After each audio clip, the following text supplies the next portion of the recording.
The fact that this argument started because I said, I think that Trump has done with this some of the worst stuff in all of U.S. history. And the argument we're having right now is, well, was it worse than one of the worst things, arguably, we've done with civil rights in U.S. history, which is the internment of Japanese Oh no, yeah. we're totally autism broing like a really minor point, like just kind of for fun.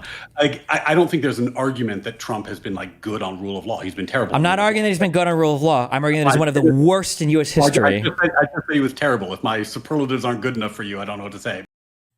In this video, Destiny goes off on this Republican lawyer for his mindless Trump defense. And like, honestly, right off the gate, you can see why this clash just spirals. Destiny's whole point is that Trump hasn't just been bad on the rule of law, he's been one of the worst in US history. But then Ryan, the Republican lawyer, tries to, downplay it with these weak comparisons, even dragging in things like the Japanese internment to argue Trump's behavior isn't that extreme. It's just kind of framing that Destiny just tears apart, because really, when you look at that pattern of corruption, the pardons, and the way Trump has openly trampled norms, trying to both sides this is just ridiculous. So make sure to watch till the end to see how Destiny goes off on this Republican lawyer for his mindless Trump defense.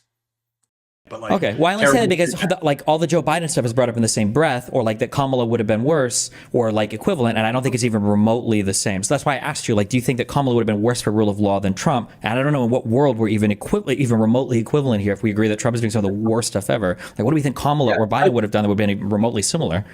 But we got into this on the subject of like, how does this play out, right? Mm-hmm. Like what happens when these investigations become the norm, when we start hearing, we start every presidency, the next guy gets into office, orders the DOJ to investigate his predecessor, investigate his family. You get Trump posting on Truth Social to investigate Obama now. Like in that world, I think, we're really, really degrading the rule of law. I think we agree on that, right?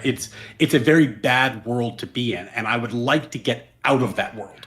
Now, you and Rob Noor apparently agree on the only way out is through. I'd like there to be some other option. Like maybe people are like, at some point, this is his last term. We say, okay, we're done with him.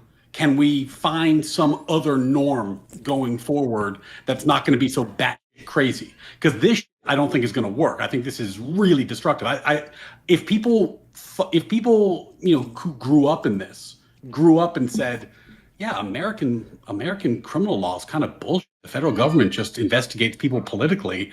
I wouldn't be mad about them saying that. I'd say, oh, we can do so much better. But like, holy shit, like it does seem like that is what we do now, and that's a shitty place to be. And I am very interested in getting out of this mess. Maybe this is, in your mind, the best way through. I don't know. Well, I guess the thing is that like we have to agree on some factual reality to escape it. And if we think that both parties have been even remotely similar, like that's just never going to happen. Like this is the end. I would argue that Trump's lawfare in his first term was already grossly unacceptable. I would argue that Biden in his second term, despite trying to be the come together and be the president for all Americans man, still gets lambasted as being about as bad as Trump. And now that we're in Trump's second term, I would argue that we've seen the worst that we have seen in all of U.S. history in several different ways. And now we're like, after this, like, okay, well, hopefully after this, things can go back to normal. So Destiny's really breaking apart this whole both sides are equally bad angle. And he's right too. He's saying Trump hasn't just been bad for the rule of law. He's been one of the worst in US history. And Ryan just keeps trying to toss in Biden and Kamala as comparisons. That just doesn't hold up when you actually look at the scale of what Trump's done. Destiny points out how Trump didn't just bend norms. He literally shattered them, pressuring the DOJ to protect himself, weaponizing investigations against opponents, and even posting on Truth Social about investigating Obama. That's not normal politics, it's just a full-on assault on democratic standards. And Destiny's bigger point lands here. If this becomes the new normal, every presidency just turns into payback investigations, making the whole system just a circus. Ryan downplaying that with both sides' excuses? Yeah, it's right that Destiny just wasn't letting that slide. Like as a Democrat, and at this point I would vote for the unhinged. I'm going to be honest, this is very personal, okay? I actually came 15 times last night when I saw that tweet that Gavin Newsom was going to gerrymander the out of every conservative out of California. I actually sat in my fucking bathroom and I fucking jerked my cock for 15 orgasms when I saw that. So I was so fucking happy that there is somebody in this country that wants to put Republicans on the same playing field. The fact that we had the Gore shit with Bush and that election tossed, the fact that we had a lost Supreme Court pick under Obama, and then that is whatever. And then the insanity that was, there were 2 different special counsels under Biden investigating him and his son at the same time, where when Trump came in office to kill the investigation on him and his people around him and then pardon all of them after their convictions, to have another term of Trump where we've seen, and we walk through any number of these, insanity. And then it's like, wow, I hope the Democrats take us back to normalcy. I'm like, nah, I hope that at least like the methods of whatever capital punishment are at least fun to watch on TV. Like, I don't understand why anybody who's a quote unquote centrist or Republican would ever expect any Democrat to come back and be like, okay, well, let's play by the rules now. Because I wouldn't expect any Republicans to. Why would I have any reason to? They haven't paid any consequences. None of them have suffered at all for any of the insanity over the past like 25 years. Like, most of the Republicans still think the 2020 election was stolen. Like how do you come back in that world? Well, I mean, they're not going to suffer, right? Like, I mean, that's what I mean. Like, he's going to pardon everybody. So you're not going to get any of these people in an investigation. Like, it's just not going to happen. But, and I think that, and this plays a little bit into your like Hutch, Pisco, Econoboy thing. Shout out, I'm going to be debating Econoboy on whether socialism is immoral next week. Our schedules don't line up, so I'm trying to find the time, but we'll do that. That should be fun. But when I look at the political landscape, and you can tell me if you disagree, I think Trump's superpower, after all this time, and there's a few things he's very good at politically, but his true superpower is that he found a way to get the unhinged portion of the right to vote and to vote for him. Like the QAnon crowd. Like, I mean, these are not people who were voting previously, right? They are the mirror image of the crazy tanky socialists on the left-hand side, of the spectrum who never vote Democrat. And he found a way to mobilize them. As long as that vote's in play, unhinged behavior is going to get rewarded. I don't know what else to say, because like that vote likes some unhinged. Just like, honestly, like if Hassan's crowd voted, they'd love some unhinged too. Like that's just who these people are. If that crowd stops voting, like they used to not vote when Trump's no longer in the picture, like they didn't really vote when he wasn't on the ballot, like in midterms and that might be a path to normalcy. Because I think the new thing in American politics is that they're voting. I don't think that ever happened before. So the issue is that the unhinged portion of the right that's voting for Trump is basically 95% of the Republican Party. Trump has, within the Republican Party, some of the highest approval ratings of any president in history, despite the fact that he has some of the lowest overall approval ratings, the second lowest. The first lowest was him in his first term right now. That something is fundamentally broken there, and I think it's a mistake to view it as just Trump.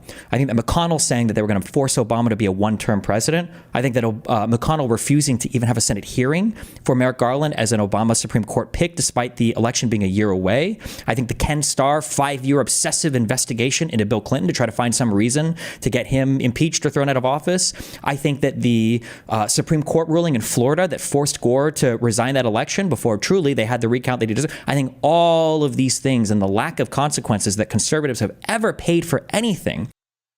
So Destiny really just takes this into a different gear here, and it's honestly fascinating to watch because he's not just talking about Trump anymore. He's calling out the whole Republican apparatus for creating this mess. He even admits, in a pretty raw way, that at this point he'd support Democrats using aggressive tactics, like Gavin Newsom's proposed gerrymandering, just to finally put Republicans on the same playing field. And that's telling, because what he's really saying is that for 25 plus years, Republicans have played dirty and faced zero real consequences. From Bush v. Gore to blocking Obama's Supreme Court pick to Trump pardoning his own people. So why would anyone expect Democrats to keep playing fair in that environment?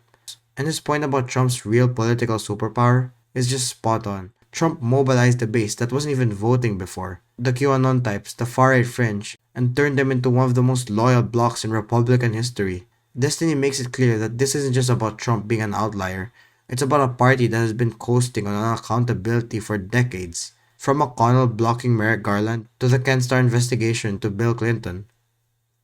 if I was a random person and I ventured into American media and I thought about the U.S. budget, I would think, man, Democrats are spenders, and Republicans come in and they really rein, or they try to get the reins, I guess, at least on the spending. That's one thing I can say about conservatives. And then if I were to tell them, the last budget surplus we had was under a Democratic president, that most of the spending actually happens under Republican presidents. Like nothing is real to any of the conservatives. They don't have, how do they even have the reputation of being fiscally conservative? Like Donald Trump right now, we just had our big, beautiful budget. He's trying to pressure the Fed to lower the interest rates. Like it's nothing is real. And when there's no shared reality, I don't know what, would you truly expect if a Democrat gets elected next time to try to go back to normalcy when you've got subhuman, degenerate, hellspawn demons like Jim Jordan and Comer and Marjorie Taylor Greene and Mike Johnson and all these actual satanic figures still crawling around the House and in Congress? I just don't know how you would ever expect that to happen. Well, I mean, if we're going to be in the everyone's a satanic figure land, it certainly won't. I think they are satanic figures. They are satanic figures. This is the issue that I ran into. I think you don't think it's that bad. No, I think that politicians, by and large, are immoral and like to win. And the right has coalesced around what is winning. The question I was posing is that working because it's the new normal? And if it is the new normal, by the way, then you're probably right about all the stuff you've been saying. Like, if that's the new normal going forward, then there's no reason that I could give why Democrats should attempt to do sane, old school, respect the institutions, respect the office type behavior. But if that stuff starts fading when Trump is no longer there to, galvanize the base, then there would be a way forward. And so I'm maybe overly optimistic, but I'm fingers crossing that that's what it is, because if we go down the road you're suggesting, I think things are going to get a lot worse before they get better. And I'm hoping that there's some way that we can avoid that. We're already way down that road. That's the issue.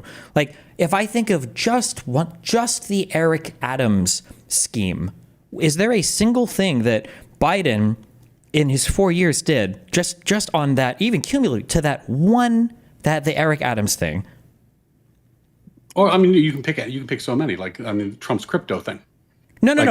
I'm saying, I know, hold on. I know you're on the Trump side. I'm asking, in terms of Trump and the Eric Adams scheme, is there one thing that Biden did? Yeah. I'm agreeing with you. I'm saying, you could pick the Trump crypto thing, and you say, what's the second most corrupt thing after that? And but I'm just saying that, because we keep saying that both sides, like you said, politicians are immoral and like to win, and I'm saying that no, I'm saying that MAGA and the conservatives are very special outside in their own world right now. And Destiny wraps this up by really pulling apart one of the biggest illusions in American politics, that Republicans are these principled fiscal conservatives. He's pointing out how completely fake that branding is when you look at reality. The last budget surplus came from a Democrat. Republicans constantly balloon spending, and Trump himself has been openly pressuring the Fed for moves that benefit him politically. And that, in Destiny's view, feeds into the bigger issue. There's no shared reality anymore. And honestly, that's where his point hits the hardest. When you've got people like Jim Jordan, Comer, Marjorie Taylor Greene, and Mike Johnson still running the show, pretending we can't just go back to normal feels delusional. Ryan tries to paint this as a phrase that could fade once Trump is gone, but Destiny is not buying it. He's saying that this is the new normal, and Democrats would be naive to play by old rules while the other side just burns the house down. And really, that's the bias at play here. Pretending that this is just some even playing field when one side has completely rewritten the rules.